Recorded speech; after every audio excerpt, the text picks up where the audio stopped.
안녕하세요. 동탄지역 청담어학원 에이프릴어학원 대표원장 경문국입니다. 지난주 2026 학년도 수능 영어가 있었습니다. 오늘은 저와 함께 수능 영어가 어땠는지, 그리고 청담어학원에서 수능 영어 1등급 어떻게 대비할 수 있는지에 대해서 한번 알아보는 시간을 가져보도록 하겠습니다. 오늘 순서는 총 이 4가지 질문에 대해서 답변을 드리는 시간을 갖도록 할 거예요. 첫 번째로는 가장 궁금하실 겁니다. 올해 수능 영어의 난이도가 어땠을까? 두 번째로는 수능 영어에는 도대체 어떤 소재가 출제될까입니다. 그리고 세 번째로는 청담어학원 학생들이 많이 궁금할 부분이죠. 수능 영어 준비하는 데 있어서 ESL 학습이 필요할까? 그리고 마지막으로는 수능 영어 1등급을 위한 방법이 있을까에 대한 질문입니다. 그럼 저와 같이 하나씩 가보도록 하시죠. 첫 번째 질문입니다. 가장 많이 궁금한 게 이 부분이죠. 2026 학년도 수능 영어의 난이도는 어땠을까요? 자, 수능 영어의 난이도는 항상 관심사입니다. 왜냐하면 수능 영어는 다른 국어 또는 수학과 다르게 절대평가로 이제 치러지기 때문인 거죠. 그래서 1등급의 비율이 학생들의 이제 수능 최저 등급, 충족 등에서도 매우 관심사로서 저희가 항상 궁금한 부분이죠. 그래서 이거에 대한 힌트를 수능 영어가 나오기 전에 어느 정도 알 수 있었어요. 왜냐면은 수능 출제위원장께서 올해 수능의 출제 경향을 브리핑 해주셨거든요. 그때 한 기자가 질문을 했습니다. 많은 사람들이 수능 영어 1등급의 비율을 궁금해한다, 난도를 궁금해하는데 이거에 대해서 어떻게 생각을 하시느냐에 대한 질문에 이렇게 답을 했습니다. 실제로 우리도 영어 1등급 비율이 관심이 많다라는 거는 알고 있다. 하지만 우리 입장에서 한번 이야기를 해보자면은 절대평가 체제에서 1등급 비율이 얼마나 되는지는 의미가 없다. 그리고 우리의 관심사도 아니다 라고 이야기를 했습니다. 그리고 덧붙여 이렇게까지 이야기를 했죠. 우리는 가장 정확한 학생들의 영어 능력을 측정하는 데 초점을 두었다라고 이야기를 했습니다. 정확한 영어 능력을 측정한다. 어떻게 해야 될까요? 쉽게 내면은 가능할까요? 절대 안 되죠. 어느 정도는 변별이 있는 문항들을 출제해야지 학생들의 영어 능력을 측정할 수가 있을 겁니다. 이걸 토대로 올해 수능도 절대 쉽지는 않겠구나 라는 생각을 할 수 있었죠. 그리고 시험이 치러졌습니다. 그리고 많은 뉴스에서 이 난이도에 대해서 이제 보도가 되었습니다. 자, 그 내용을 요약해 보면은 이래요. 올해 있었던 6월 모의평가보다는 매우 어려웠다. 그리고 작년 수능보다도 어려웠다. 그리고 꽤 어려웠다라고 평가를 받고 있는 최근에 9월 모의평가와 비슷하거나 조금 더 어려운 수준이다 라고 이야기를 했습니다. 그럼 결코 만만하지 않았구나 라는 생각이 들죠. 근데 우리가 이걸 또 알아야 돼요. 그럼 도대체 9월 모평, 6월 모평, 작년 수능의 1등급 비율이 어땠길래? 이렇습니다. 실제로 작년 수능을 보면은 1등급 비율이 6.2%가 나왔어요. 결코 쉬운 시험은 아니었죠. 이거보다도 어렵다라고 이야기를 했습니다. 그리고 올해 6월 모의평가는 보실 것도 없어요. 1등급 비율이 19.1%로 말도 안 되게 많이 나왔죠. 그리고 9월 모평가 비슷하거나 조금 더 어려운 수준이다 라고 이야기를 했습니다. 1등급 비율이 4.5%였죠. 그래서 실제로 이제 통계가 나와봐야 알 수 있는 부분이기는 하지만 올해 2026 수능 영어의 1등급 비율은 4% 전후를 왔다 갔다 할 것으로 예상이 됩니다. 그러면은 절대평가 이후에 가장 1등급 비율이 적은 그런 기록을 하게 되겠죠. 결코 쉬운 시험이 아니었다라는 겁니다.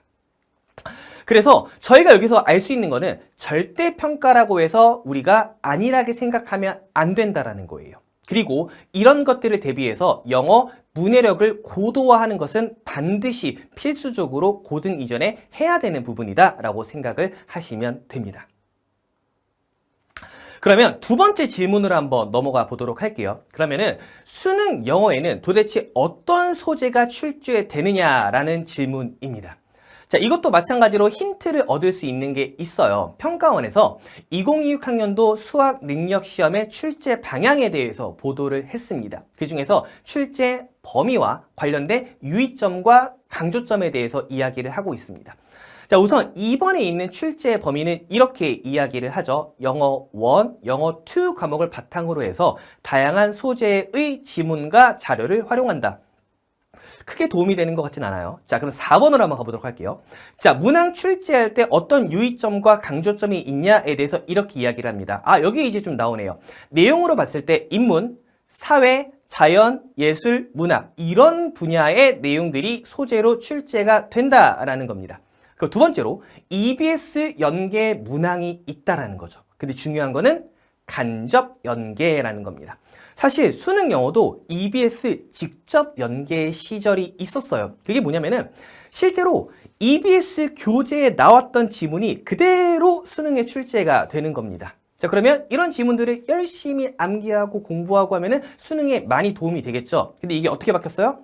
간접 연계로 바뀌게 되었습니다. 이게 무슨 말이냐면은 EBS 교재에 나왔던 그 지문의 소재 있죠. 그 소재가 연결이 된다라는 겁니다. 그러면 소재만 연결이 된다라면은 실제로 학생들이 느끼는 연계율은 거의 0에 가깝다라고 보시면 됩니다. 그래서 이러한 분야에서 출제가 되는구나, 이 정도로 일단 잡아주시면 될 것 같아요. 그러면 일단 우리한테 중요한 건 뭐죠?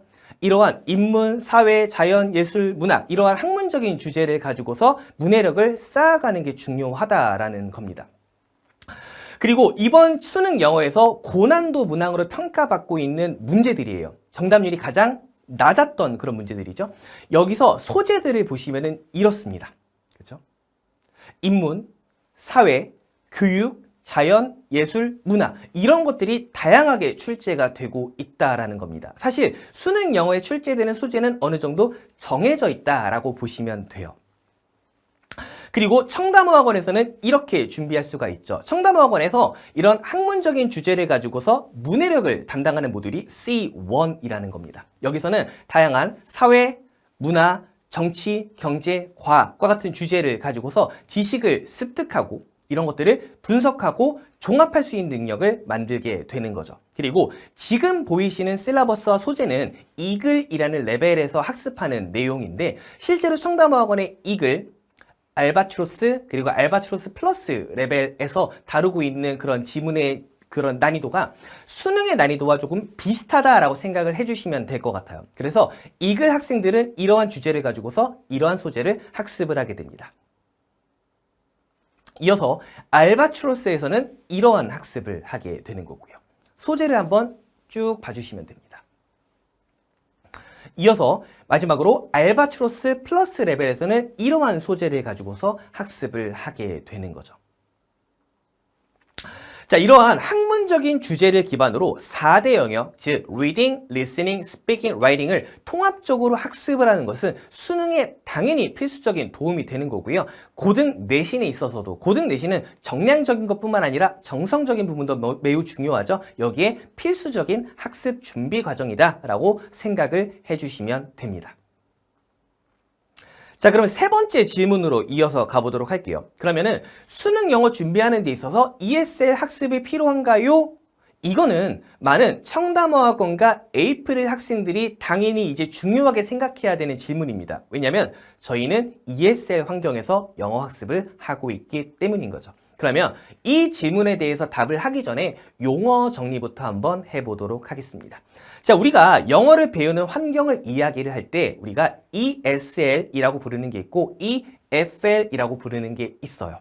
먼저 ESL은 뭐냐면 영어를 Second Language로 학습을 하는 겁니다. 즉 제2 언어로서 습득을 할 수 있도록 영어가 주로 사용되는 환경에서 영어를 배우는 것을 말을 하죠. 그래서 아예 유학을 간다거나 뭐 국제학교에서 학습을 한다거나 아니면 청담어학원이나 에이프릴 어학원 같이 몰입형 학습 환경에서 영어를 공부하는 걸 저희가 ESL이라고 부릅니다.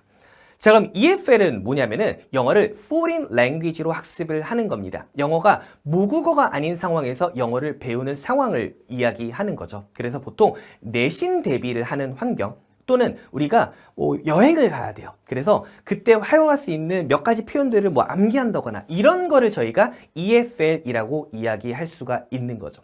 자, 그러면 ESL 환경에서 우리가 어떤 것을 얻을 수 있을까요?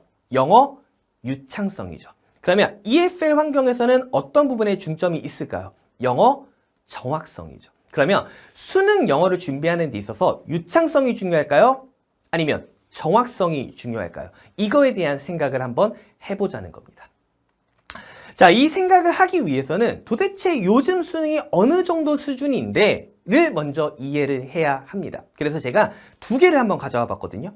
일단 왼쪽에 보이는 게 2004학년도 외국어 영역, 그때 당시에는 영어 영역이라고 부르지 않았어요. 2004학년도 외국어 영역에 나왔던 빈칸 추론 문제입니다. 그리고 오른쪽에 보이는 게 2026학년도, 즉 올해 수능이죠. 여기에 나왔던 영어 영역의 빈칸 추론 문제입니다. 딱 보기에도 어때요? 그냥 다른 시험인 것 같죠? 아예 다른 시험입니다. 그렇죠?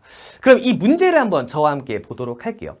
그리고 이 문제가 어떤 건지 이해를 하기 위해서는 실제로 한번 풀어보셨으면 좋겠어요. 그래서 잠깐 영상을 멈추시고 한 1분 30초 내지 2분 정도 시간을 가지시고 이 지문을 한번 읽고 정답을 한번 골라보셨으면 합니다. 어렵죠? 자, 만약에 내가 요즘 영어를 한 지 좀 오래됐는데 그래서 좀 감을 잡기 어려운데 하시면은 한글로 한번 풀어보셔도 돼요. 이 느낌만 알면 되는 거니까. 그러면 똑같이 1분 30초에서 2분 정도 시간을 재시고 한번 영상을 멈추고 풀어보시기 바랍니다. 정답을 고르셨나요? 몇 번을 고르셨나요? 실제로 이 문제의 정답은 4번입니다. 그런데 지금까지 통계를 보면은 이 4번 보기를 고른 학생의 비율이 18.4%밖에 되지 않아요. 자, 놀라운 거는 2번 오답을 고른 학생의 비율이 30%가 넘어갔고요. 그리고 5번 보기를 고른 학생도 20%가 넘어갔죠. 훨씬 더 많은 학생들이 다른 보기를 골랐다라는 겁니다. 이게 수능 영어가 어려운 또 다른 이유가 되기도 합니다.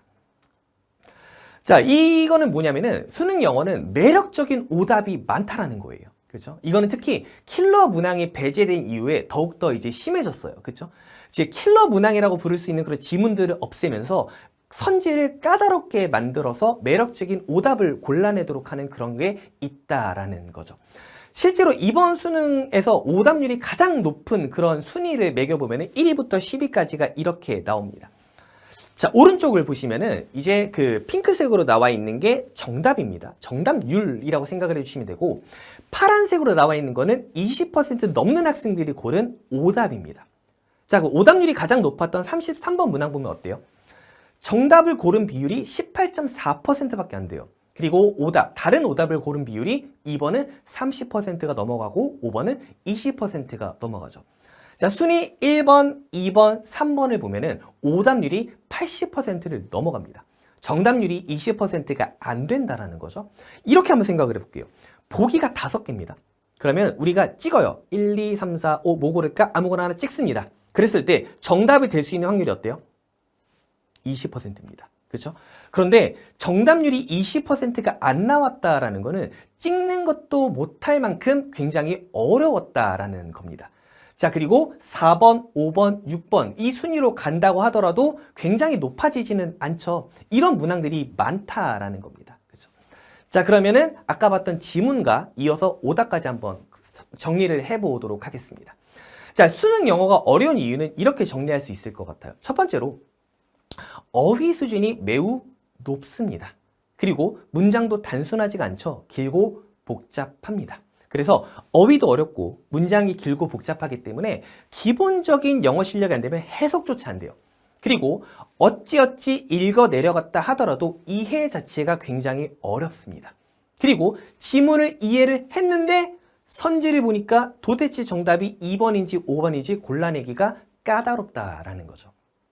자, 수능 영어는 3교시 때 치러져요. 70분이라는 시간 동안에 45문항을 해결을 해야 되는 거거든요. 사실 듣기 17문항은 그렇게 부담은 아니죠. 그런데 독해는 총 28문항이 나오게 되거든요. 이 28문항을 문제당 평균 1, 2분 정도의 시간을 가지고서 다 해결할 수 있어야 합니다.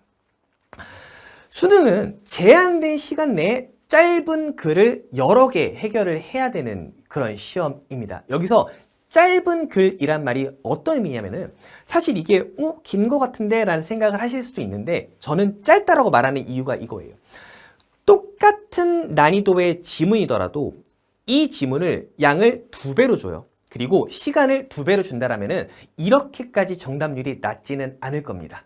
자, 굉장히 제한된 정보 안에서 지문들을 이해를 해야 된다라는 겁니다. 그럼 다시 한번 정리하면은 제한된 시간 내에서 이러한 짧은 글의 논리적인 흐름과 문맥을 이해하는 게 선행돼야 됩니다.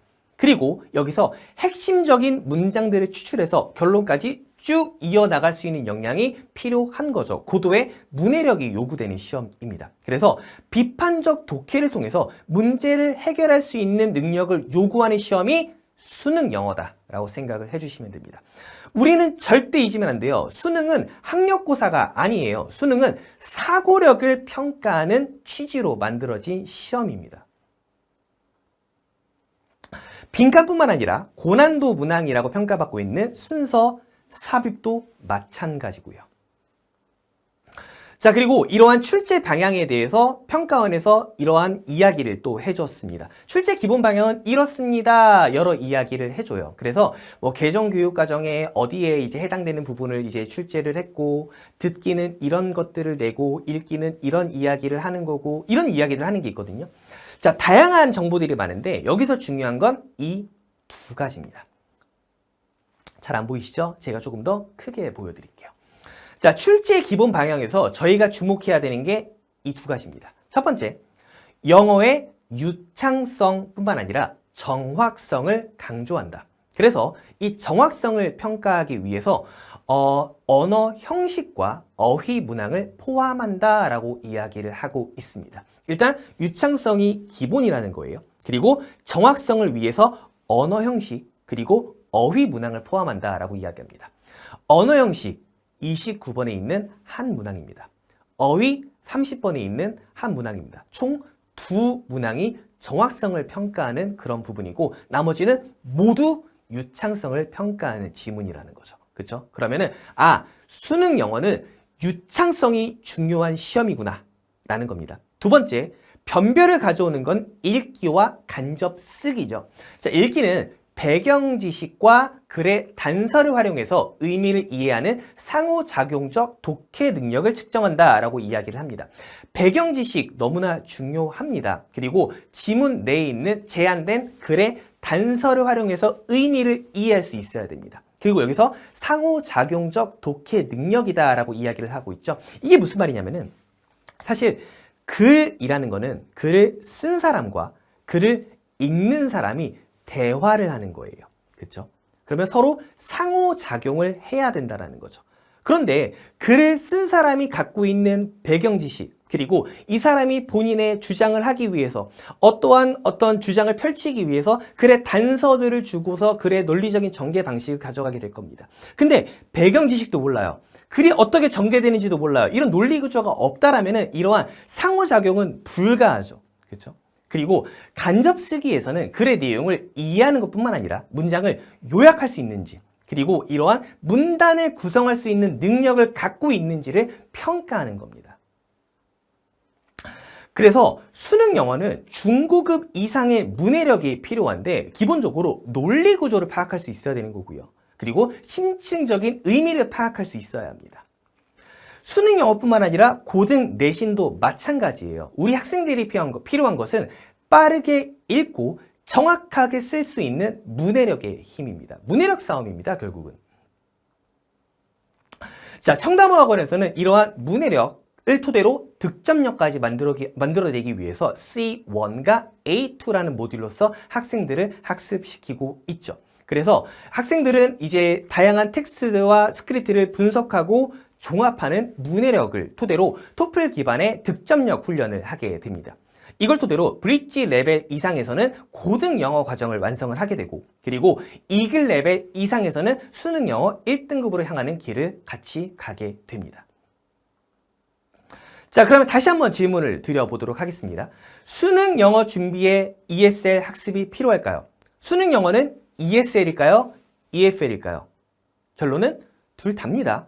유창성과 정확성 모두가 중요합니다. 그런데 유창성이 핵심이 되는 시험이고 이 토대가 없다라면 그 정확성을 만들어낼 수가 없다라는 거죠. 그래서 우리한테 필요한 건 이거예요. 영어를 시작할 때부터 그리고 초등 고학년 때까지는 영어의 몰입 환경 속에서 4대 영역을 완성을 하고 그리고 사고력을 만들어내야 합니다. 그리고 초등 고학년에서 중등 사이에는 이러한 EFL을 접목을 해야 되는 거예요.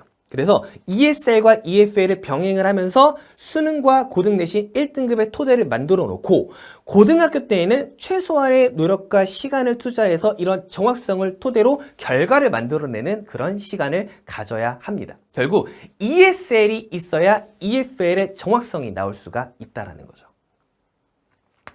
자, 그럼 마지막 질문은 이겁니다. 그러면 수능 영어 1등급을 위한 방법이 있을까? 아까 EFL을 접목을 해야 된다라고 했는데 어떻게 접목해야 될까요? 에 대한 답변입니다.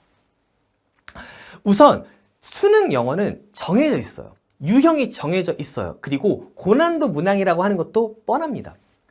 제가 아까 45문항이 출제가 된다라고 말씀을 드렸죠. 1번부터 45번까지는 이러한 유형이 나오게 됩니다. 그리고 고난도다라고 말을 하는 빈칸, 순서, 삽입 정해져 있습니다. 사실 이거는 수능 영어가 존속하는 한은 계속해서 이러한 유형으로 나올 것 같아요. 그러면 유형이 정해져 있어요. 그러면은 문해력을 토대로 이러한 유창성을 만들고 그리고 이거를 시험 유형에 접목만 하면은 모든 것이 해결이 됩니다. 그걸 할 수 있는 결합 프로그램이 디오픈이라고 생각을 해주시면 됩니다. 자, 디오픈에서는 속독속해 그리고 심층독해를 토대로 중고급 이상의 문해력을 만들어냅니다. 이걸 토대로 수능 영어 고등 내신 1등급을 만들어내는 결과가 다른 득점력을 하는 곳이 디오픈이다라고 생각을 해주시면 됩니다. 자, 그러면은 제가 지금까지 어떤 이야기를 드렸죠? 올해 수능 영어가 이렇게 나왔습니다. 그리고 수능 영어에서는 이러한 역량을 요구합니다. 그리고 수능 영어를 준비하기 위해서 초등 고학년부터 중등까지는 EFL 환경을 같이 결합을 해야 됩니다. 라고 말씀을 드렸죠. 그러면 수능 영어 1등급을 위한 EFL 학습 디오픈에 대해서 2부에서 저희 동탄지역 청담어학원에서 디오픈 총괄하고 있는 권호경 팀장님께서 이어서 가보도록 하겠습니다. 자, 저희 순서는 여기서 마치도록 하겠습니다. 긴 시간 동안 시청해 주셔서 감사합니다.